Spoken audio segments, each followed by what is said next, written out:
Hello, hope you're doing great.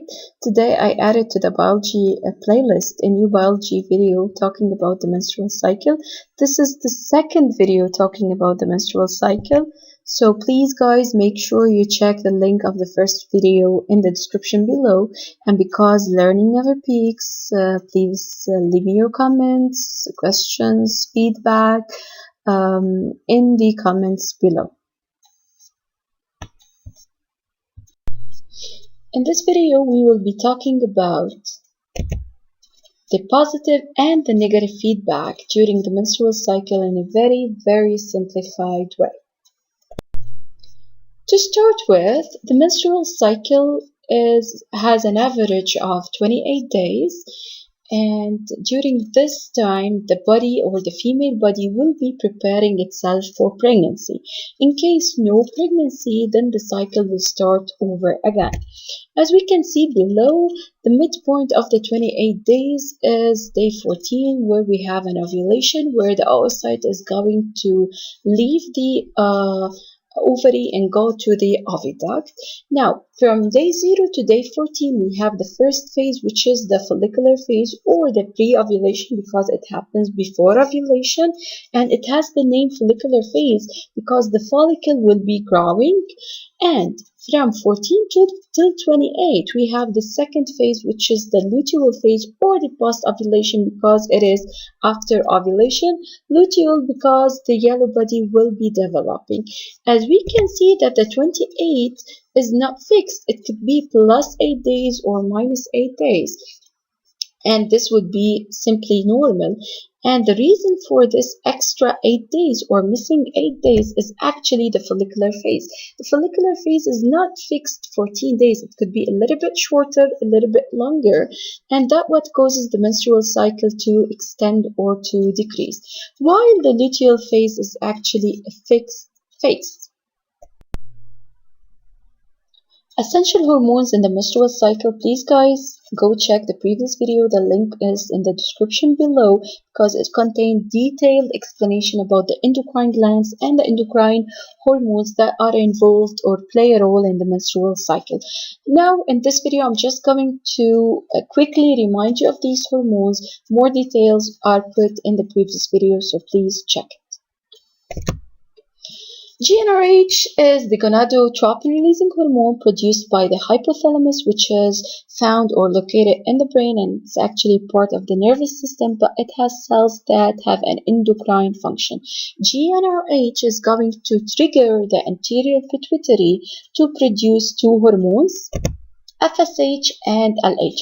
FSH and LH are gonadotropin hormones, and you can see the name gonadotropin releasing hormone because it causes the release of the gonadotropin hormones, which are FSH and LH. FSH is a follicle stimulating hormone. Its main role is in the follicular phase from 0 to 14. Remember, it could be slightly bigger or slightly less because it's not fixed 14 days. And what does it cause? Just as the name indicates, it's going to stimulate the growth or the development of the follicle until we have the mature follicle before ovulation. So a small reminder, a follicle is actually epithelial cells that are found around the oocyte. LH, luteinizing hormone, it plays a role in almost all the menstrual cycle. It aids the development of the follicle, so it's found at the end of the follicular phase, or it plays a role at the end of the follicular phase. It also triggers ovulation, which happens on day 14, and it has an important role in the luteal phase, which is the one responsible of changing the rupture follicle into the yellow body.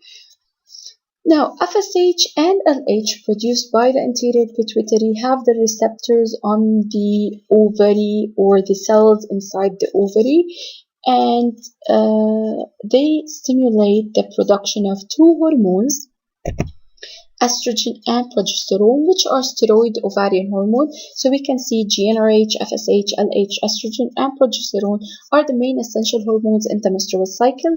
Actually, there is one more hormone which is inhibin, but I'm not going to talk about it in this video. I promise there will be a third video about the menstrual cycle. It's going to contain detailed information just after this video. It's worth mentioning that estrogen and progesterone are actually the real source for the timing of the menstrual cycle, and they control the timing of the menstrual cycle through a feedback mechanism. It's called feedback mechanism because, as we said in the previous video, hypothalamus producing GnRH will stimulate the anterior pituitary to produce FSH and LH, which will control the secretion of estrogen and progesterone by the ovary. And what we need to know and what we will be explaining in this video is that estrogen and progesterone that are the product of the stimulus of the hypothalamus and the anterior pituitary will also control the anterior pituitary and the hypothalamus. That's what is known as the feedback mechanism. And there are two types of feedback mechanism: positive feedback mechanism and negative feedback mechanism. What is a negative feedback? A negative feedback is when the input and the output move in opposite direction. Actually, the output will be a counteracting response to that of the input. And think about of the output as a certain hormone. So if the amount of this hormone was decreasing, then the negative feedback is going to cause its increase. Or if this hormone was increasing, then the negative feedback is going to cause its decrease. Why do we have this? We have this because we need to maintain homeostasis. So negative feedback, which are found a lot in our body, are super important for maintaining homeostasis. And when we talk about the homeostasis, it's worth mentioning that homeostasis is not a given fixed amount of something. It's actually a change, a range. It could be represented as a wave. So amount of a certain hormone is increasing, and in order for this increase not to go beyond the homeostasis level, we're going to have something that's going to cause its decrease. Or if a certain hormone was decreasing, in order not to decrease below homeostasis level, we're going to have it increased by a negative feedback. So negative feedback are super important to maintain homeostasis of the body. So that's why it's something known as dynamic stability. So we're always keeping the body in a stable condition, but this condition is not a fixed number. It's actually in dynamics, increasing, decreasing, increasing, decreasing, to maintain this stable homeostatic range. Positive feedback, however, are when the input and the output move in the same direction. The output actually comes to intensify and amplify the input. So if the input was causing an increase of this hormone, then the positive feedback is going to cause a further additional increase. If the input was causing a decrease, then a positive feedback is going to cause a further decrease. Since we're talking about more increase, more decrease, then obviously that we're not maintaining homeostasis anymore. And that's why positive feedbacks are very rare in our body. And when they happen, the result will be a great accomplishment. So they only happen to accomplish a certain thing. Since we're talking about the menstrual cycle, there are two important positive feedbacks: ovulation and the labor.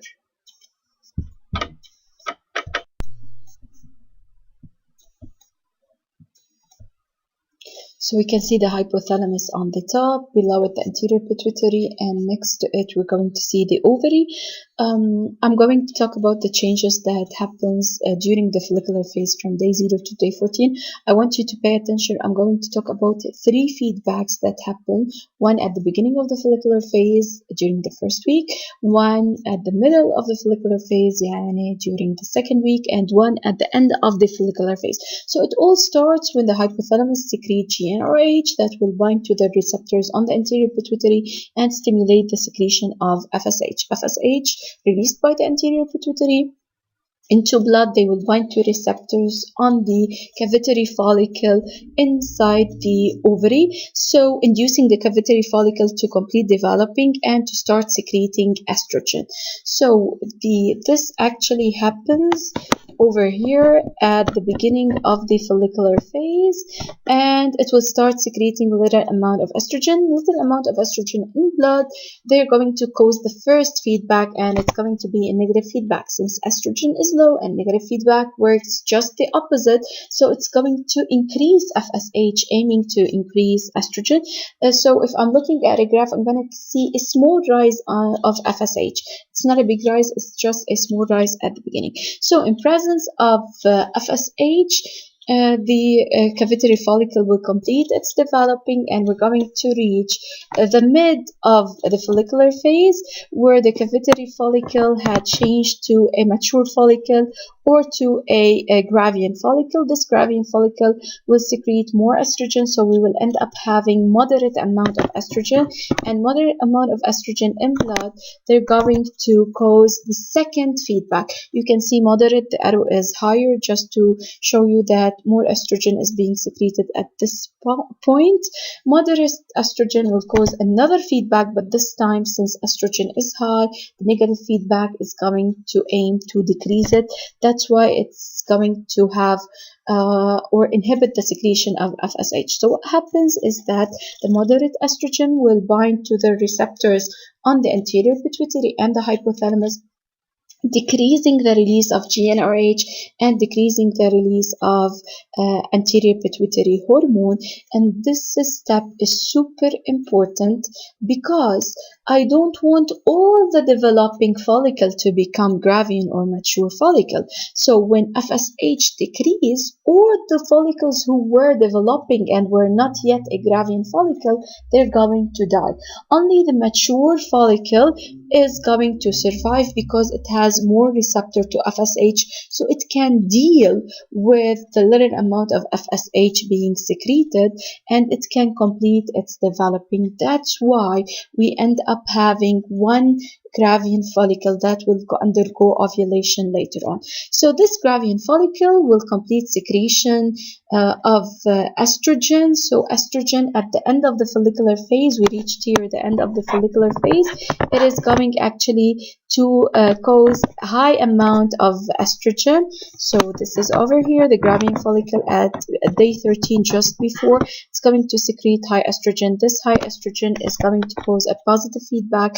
High estrogen, positive feedback, so it's going to induce more GnRH released by the hypothalamus, and more FSH and LH. So we're going to see a peak of FSH and a peak of LH happening at day 13 before ovulation, and because of the peak of LH, we're going to have ovulation. So if I'm going to sum this up, at the beginning of the follicular phase over here, I had little amount of estrogen that caused a negative feedback, increasing FSH, causing the cavitary to further develop, and it changed to a Gravian. Gravian at the mid of the follicular phase will produce moderate amount of estrogen that would cause a negative feedback on the hypothalamus and the pituitary, decreasing FSH. So all the follicles will die except for the mature follicle that will complete its developing, further increasing the amount of estrogen produced, and the peak of our high amount of estrogen at the end of the follicular phase around day 13 is going to cause a positive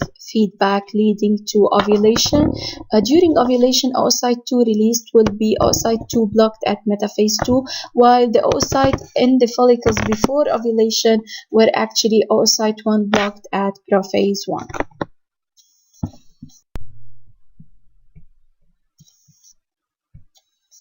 Okay, so when ovulation takes place, the ruptured follicle will remain inside the ovary, while oocyte 2 blocked at metaphase 2 will be released into the oviduct or the fallopian tube.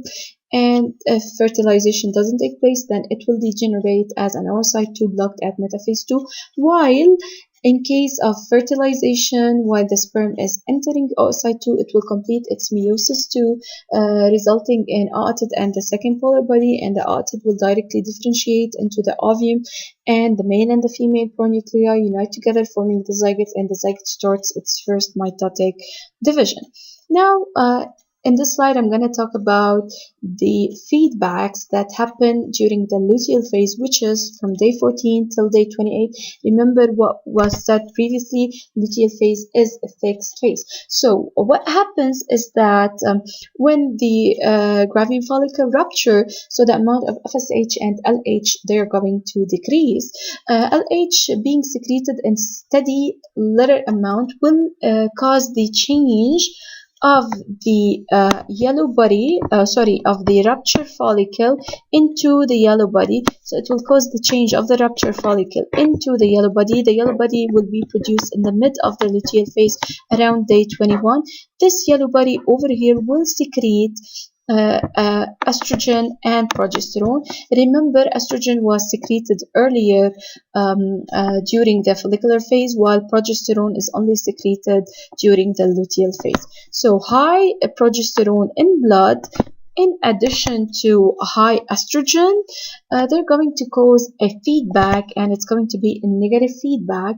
And this negative feedback is going to affect the anterior pituitary and the hypothalamus, decreasing the secretion of FSH and LH.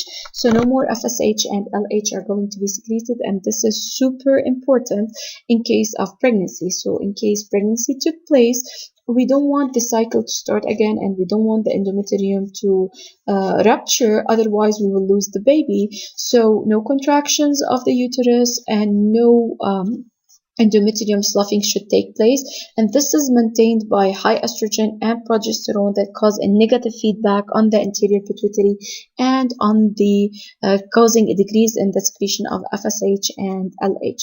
Now, if fertilization doesn't take place, so the yellow body will survive till the end of the luteal phase, till the end of day 28.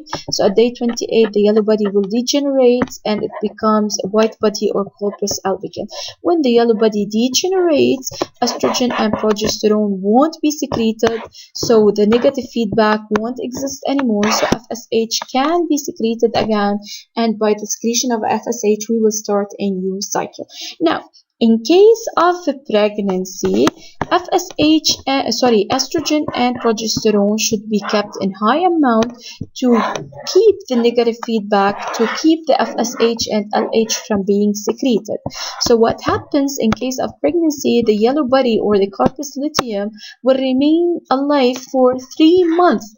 And what happens after this, it will degenerate, but the placenta will start secreting progesterone. So progesterone will be kept in high amount, keeping the negative feedback, preventing the cycle from happening over again. That's why pregnant women don't have their periods, because it is inhibited by negative feedback.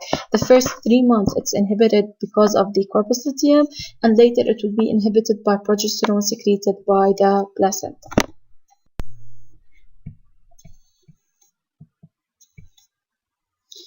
So this slide shows the graphs, gonadotropin, which are the anterior pituitary hormones at the top, and ovarian hormones, estrogen and progesterone are below. So it all starts during, if you pay attention, we have the follicular phase at the beginning over here. Here we have day 14 ovulation, and here we have the luteal phase. So FSH secreted by the anterior pituitary causes the developing of the follicles, and we start having a small amount of estrogen secreted. This small amount of estrogen secreted will cause a negative feedback, increasing FSH at the beginning. Then as the follicle complete its developing, we're going to have a moderate amount of estrogen over here. This moderate amount of estrogen over here is going to cause a negative feedback, decreasing FSH, and only the cavitary follicle will complete developing, causing a peak of estrogen. This peak of estrogen is going to cause a positive feedback, this time increasing or causing a peak of LH and FSH. The peak of LH is what triggers ovulation, and then the LH is going to permit or stimulate the change of the rupture follicle to the yellow body. The yellow body will start secreting estrogen and progesterone. High estrogen and progesterone, they are going to inhibit FSH and LH, and only when the yellow body becomes a white body, estrogen and progesterone decrease and FSH and LH increase at the end of the cycle, allowing a new cycle to start. So if you pay attention, LH is almost steady with just one peak triggering ovulation. If you pay attention, FSH is high at the beginning, and then it decreases because of the negative feedback of moderate amount of estrogen, and then it increases back again. Estrogen has two peaks at the end of the follicular phase and at the luteal phase, because estrogen is produced by the theca interna and the granulosa of the Gravian follicle, and also it is secreted by the corpus luteum, while progesterone is only produced by the corpus luteum. To sum up, we started this video talking about the essential hormones in the menstrual cycle, and as I said previously, please make sure you check the first video about the menstrual cycle, and then make sure to check the third video that will be recorded and uploaded soon. So we said that the hypothalamus secretes GnRH. GnRH will stimulate the anterior pituitary to produce FSH and LH, and the ovary will also produce two main hormones, estrogen and progesterone. And as I said earlier, that estrogen and progesterone are actually those important hormones that are responsible for the timing of the menstrual cycle. And this was obviously discussed in this video. When estrogen peak at the end of the follicular phase, it causes a positive feedback, which causes a peak of LH, which causes ovulation at day 14. So ovulation happens at day 14 because of a peak of estrogen that causes a positive feedback, leading to a peak of LH. Also, at the end of the luteal phase, when the corpus luteum degenerates, when it changes from the yellow body to the white body, it will not secrete estrogen and progesterone, so the amount of estrogen and progesterone in blood, they're going to decrease, and when they decrease, the negative feedback caused by high estrogen and progesterone will be absent. Due to the absence of the negative feedback, FSH will start to be secreted again. This will promote the developing of the follicle and will sign the beginning of the new cycle. So the new cycle happens when the yellow body degenerates, stopping the release of estrogen and progesterone, stopping the negative feedback. So the beginning of the new cycle depends on the absence of the negative feedback, and ovulation depends on a positive feedback caused by a peak of estrogen that causes a peak of LH. So this was my simplified video. Hope it was beneficial. Thank you so much. Have a happy day, and I want you to be happy, because happiness is a mindset, and if it is to be, it's up to me. Have a happy day. Thank you.